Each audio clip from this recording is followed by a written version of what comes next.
Hi traders, Nick Shaheen here, recapping the week of July, ending July 7/18 and looking into next week for Benzinga. Check me out at MarketFi. Do have a product out there, create income with option spreads, among other ones too. You can reach out to me through the message system of MarketFi, works very well, or you can reach out to me via email, sellspreads@gmail.com. And do follow on Twitter and StockTwits. That's me out there, Racer Nick, no K. Email, social media, MarketFi message system. Pretty eventful week, to say the least. I think I've said that the last 3 weeks. Although, to contradict it, I also said something that I didn't know was going to be so prophetic, which was much has happened, yet nothing has changed. So what does that mean? It means that the stalemate continues. Much has happened, yet nothing has changed. This is this week. With all the craziness that happened, look at it. I can draw a straight line in the S&P as if nothing happened. And if I extend it further out, it'll probably be nothing too crazy. But the fact is that from week to week, the fight continues. And I think it's a byproduct of a couple of things. Number one is the bulls have no conviction in their bullish thesis. They do talk it, they do act it, but they can't sustain the actions. I think you can best see it in the volatile names like the momentum stocks. They have one good day of incredible green, and then they give it up, if not all of it, most of it, the next day, over the next couple of days. On the other hand, you've got the bears, who are doing just enough to keep things in check, and they're being stubborn at the 1950 SPX line, and they keep rolling the underwater positions from week to week, but they're not taking advantage and not pressing the issue. Yesterday was, here's how I see it. If I was a bull, I would say to the bear, that's all you got? They were planes falling out of the sky, war zones erupting, you got ground troops in Gaza, and that's all you got? And I get back everything you took yesterday. I get back all of it today, and then some in some cases. So that's the bull saying that. The bear is saying, I don't need to work too hard. I'm doing just enough for you not to be able to go too crazy, and definitely not like last year.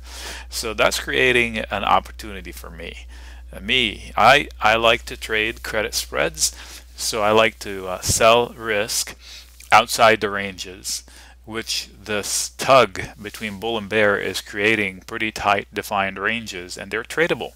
We're doing it on MarketFi. You can check it out, and I'm doing it via credit spreads and a few debit lotto spreads, which I will talk about a little later. Now, as far as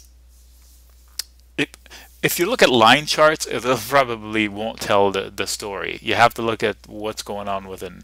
So if I looked at a line chart of any stock, it'll be a lot straightforward than this. What is this, Visa? Okay, let's look at SPX. I wanted to talk about the SPX. A lot of lines, I know, sorry about that, but I'll point at the ones I'm looking at here.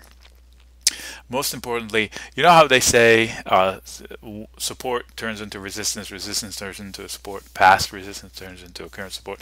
So here are two cases opposite each other. I'll start with the most recent one.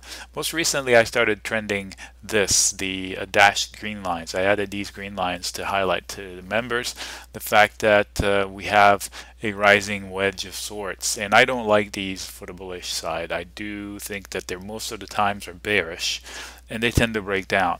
So what happened here is it did break down on a few days ago. That was the 9th, I believe, and that's the SPX, by the way, and that's a 1-year daily chart, and it did break down, and then the next 2 or 3 days it recovered, but then is bouncing up against that green line and failing.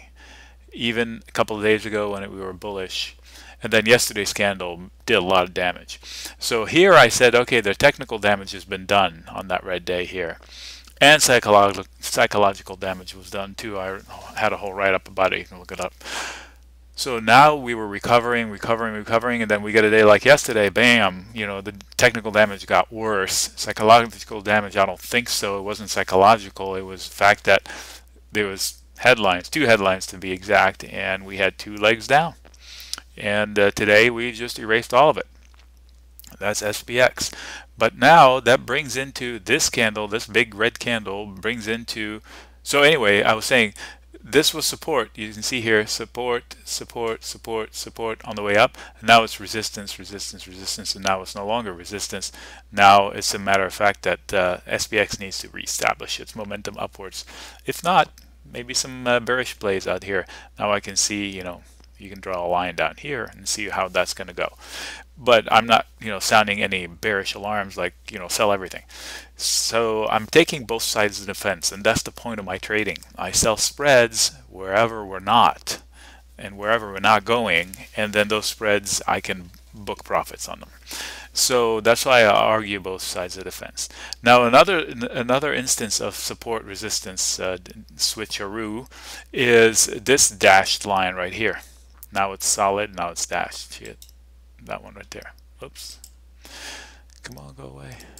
Okay, so here it was resistance, resistance, resistance, failed miserably, and then resistance, then guess what? Peak, above the 1900 peak, well, and then support, support, and then we got away from it, support on this big candle right here. And now it's back to being an important support. So as long as we maintain this uptrend there, the cause is not lost for the SPX, in my opinion, for the bulls. And the bears have a chance at containing it under this one. So see what I mean by ranges? So it's a matter of finding levels, finding ways you can monetize these theories or these you know, hypotheses, that any notion. And I'm getting ideas from members saying, what do you think about this and that? And I was like, boy, I'm impressed. I mean, they're learning, they're doing their own trades, but they're taking the data that we provide and then trading accordingly. And it just helps to have a whole community of people thinking the same way and acting in different ways to accomplish the same thing, I should say. So there are plenty of ideas. You like credit spreads, you can do them. You like debit spreads, you can do them. You can do both. That's what I'm doing, and I'll cover that a little bit later. I like to do debit spreads. I just don't want to pay for it, and if I can scalp it. I did share last week the Tesla trade, and I also last week said, good transition, wow. Last week I said pick on Tesla. It was looking ugly on Friday. So let me switch grids here and prime Tesla here to show you what I mean. Last week I said let's pick on Tesla because, and we did win. I scalped a win in Tesla, a bearish win, without having to put out any money. It was I just put out a little risk and it was fine. And then I said on Friday, right here, I said let's pick on Tesla again because it's still acting badly. And sure enough, it opened badly. And on this part right here, see that little red bar right there? On Monday it opened weak. So I had a short in Tesla and I booked it for a very mild win, but it was a win nonetheless. And then out of nowhere we get this stupid run up in Tesla, right? Giant. Look at this, bam, bam, up to here. I was like, what's this all about? Nobody knew what it was all about. It was a couple of, you know, something about China and credits for batteries, whatever. So I didn't do anything, and I let it simmer a little bit, and then I decided to reshort it, and I reshorted it, and I booked more profits in it. So if you had picked on Tesla and did nothing on Monday morning, then you probably broke out even, because if you had the, you know, stomach to live through this one when you're short, because if I can draw a line right there, so it went nowhere. So it went back to weakness. I was right about the weakness. Take that headline out, and that chart would have continued on down like this. So you take this portion, just shift it down, and it'll just continue down. This is an unusual headline reaction, just like the SPX drop was a headline reaction, this one right here. Okay, so much ado about nothing. SPX, this is the cash, you know, straight line right there. Small caps, today they had a good day, but they were kind of in line. They weren't leading much. So I like to see them lead, although everything was up so much today. It's hard to say to poo-poo on that. But this is the last 10 days in the small caps right here. Still negative. So they're not out of the woods yet. I would still be gutsy enough to short that via credit call spreads, and members know what I'm talking about. And so that's the story, macro. That's the story about follow up on the Tesla Lotto picking on weak tickers from last week. I also may have mentioned a few other ones like Caterpillar, and I'm still in that picking on at it into earnings. So here's what I'm talking about. Lotto tickets. I say lotto trades all the time, meaning small priced plays that have relatively low chance of success but also have a decent payout. So what I'm doing around earnings, those are great, because what I can do, for example, if I see a setup that's bearish a company, okay, so let's let me use Caterpillar. I'm giving away some money here. Anyway, where is it? Caterpillar, type it in. Okay, if I think this is looking bearish, which it is to me, but it has looked bearish to me for the last gosh knows how many points. So, and they're going to report earnings soon. I do a debit spread in it, a debit put spread, and I can kind of neutralize time, because usually when you buy an option or a spread, time is against you and it's killing your asset. But during earnings, the fact that there's the earnings coming up, time is kind of neutralized and the premiums will stay elevated. So as long as price doesn't run away. So I'm okay holding my shorts in Caterpillar, and they're just debit spreads, and it's money thrown away. I know it's a few $100s that have the potential of paying me thousands. I don't mind taking that bet. It's still a lotto trade because it's based nothing, well, somewhat technical, mostly technical and somewhat fundamental. I just don't see the growth that's going to drive Caterpillar. I could be completely wrong. I'm not an expert on its fundamentals. I know they have good management. I know they're a long-term company, blah, blah, blah. But we are at all-time highs in everything, and the price it's at right now is just insane, in my opinion. So I expect a drop. I don't know. Earnings are kind of binary, so hit and miss, and it depends on how people react to the numbers, as I always say. But looking at this chart makes me say, okay, the downside is more likely than the upside. But some other technical dude might say, oh, this is like it's trying to form a handle for a giant cup and it's going to be up to like $150 in no time. Possible. Don't know. I'm taking the under on that one. So that's picking on stocks. So I find situations like this. So let's say if I wanted to look at Netflix, okay, similar setup in Netflix today, had the chance to break down. It didn't, so that's kind of bullish. But if I wanted to pick on it, either way, I can do that because it's a good lotto ticket. We know it moves a lot. Remember this candle right here on earnings? This is earnings. This is earnings. So if you get to take a lotto ticket, why not take it in Netflix? I'm going to spend a few $100s on Netflix and see if I can pay myself a few thousands. But again, it's a lotto ticket, so you have to not cry over the fact that you may have lost thousands. It only takes one to pay for a whole bunch of misses, and hopefully you win more than you miss. So overall, the picture, it's a decent way of making a buck. So that was another thing I wanted to cover. Use the earnings volatility in order to choose good lotto tickets. Now, speaking of earnings, another thing I wanted to pay attention to, which I haven't done yet, so we'll do here and see. There are a few names that reported and the street loved, and I just wanted to see after the fact what happened. I think BlackRock was one of them, and they reported, they loved it, they peaked right here, and then they immediately rejected it. So that's not very good for it or its friends. The JPM report, yep. So they popped, ran a little bit, and now they're trending back down. So Goldman Sachs, I do believe, is bullish. This formation, according to the built-in filter, technically, you can argue for a breakout. may be worth a lotto ticket. If you have a lot of lotto ticket shorts, why not take a few that are long? And if it doesn't work out, you can always sell a spread and make up the money. So, I had a couple things drawn on a different chart for it, and I could argue both sides of it, but since I see a little breakout here, I'm tending to believe the upside more than the downside, but I'm not putting money on the line for it. The MACD is also conducive of it. So, this thing is so violent, and I don't understand why. I mean, they always deliver, they're crankers, but it's, I guess, the environment that we're in. They move in tandem.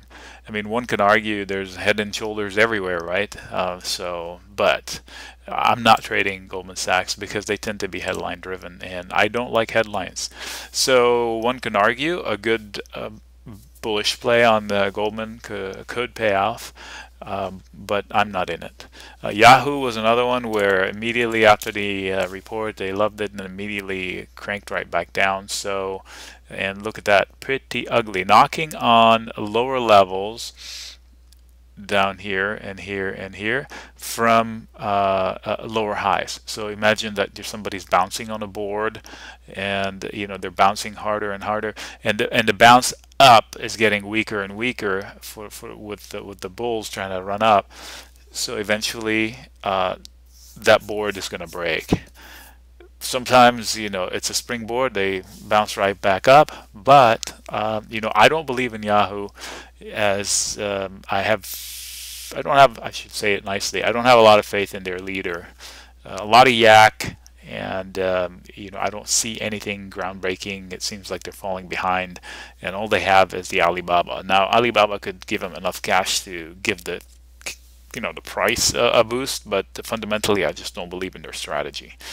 Okay, having said that about Yahoo, I can move on. I insulted them enough, right? Intel, I picked on it. I took a lotto short. Obviously I was wrong, and luckily it was just like 50 bucks. I threw it last minute, but then after the earnings at the highs, I doubled up and put in a pretty decent size short with time on my side for August and September. These are not shorts for the portfolio for members. These are personal shorts, and they're debit put spreads straight up. One for August, one for September, and it's a bet I'm willing to take. We're at all-time highs. It's at not all-time highs, but it took it 10 years to get back to here, wherever. This is 10-year chart, by the way. Maybe they are all-time highs. Let me go 20. No, never mind that. So this is 20-year chart. It took it 20 years to get back to where it not even where it fell from. So people say, oh, I heard somebody say maybe it was Kramer. It still has room. Okay, you can look at it that way. Or you could say this was an undeserved peak, although it did last a while. So I'm not sure that we can get back up to here. So, I took the under on that one.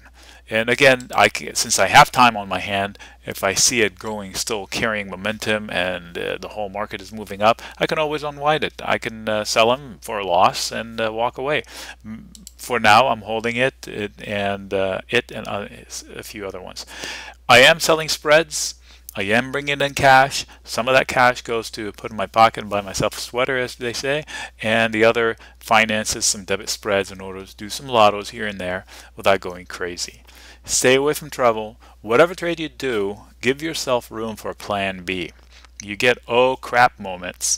You got to cover those moments. You can't get down to the wire with a play that puts you back against the wall, and then you end up with a 50-50 shot, or walking away a winner or a complete loser. So leave room for plan B. Weeklies are exciting. You don't have to trade them down to the wire. You can trade the weeklies and close them early and still be just fine, or play them 2 weeks in advance instead of 1 week in advance. So these are all good things. Now the VIX, shared the fact that it broke out, these two lines that I drew right here, and it showed us its might yesterday. Today it gave it all back, I think, but it's still above there. But I also said right here, don't buy calls in the VIX. I mean, if you want to short the market, there are easier way of doing it. Straight up puts in the market will be better. Even in double and triple leveraged inverse indices will be better than buying calls. For me, I can monetize those better than the VIX. It's been a mystery. It's kind of a broken gauge. I use it as a gauge of market market inattention to possible pitfalls that we have out there. We have major possible pitfalls out there. The Gaza situation, I think, has incredible potential to be bad. I pointed it out when nobody was listening to it a couple of weeks ago that it became my #1 situation, alert situation. It surpassed the Ukraine. So anyway, now we're getting a little more inured to, or a little less sensitive to these headlines, so we will move in smaller magnitudes, but the problems are all still there.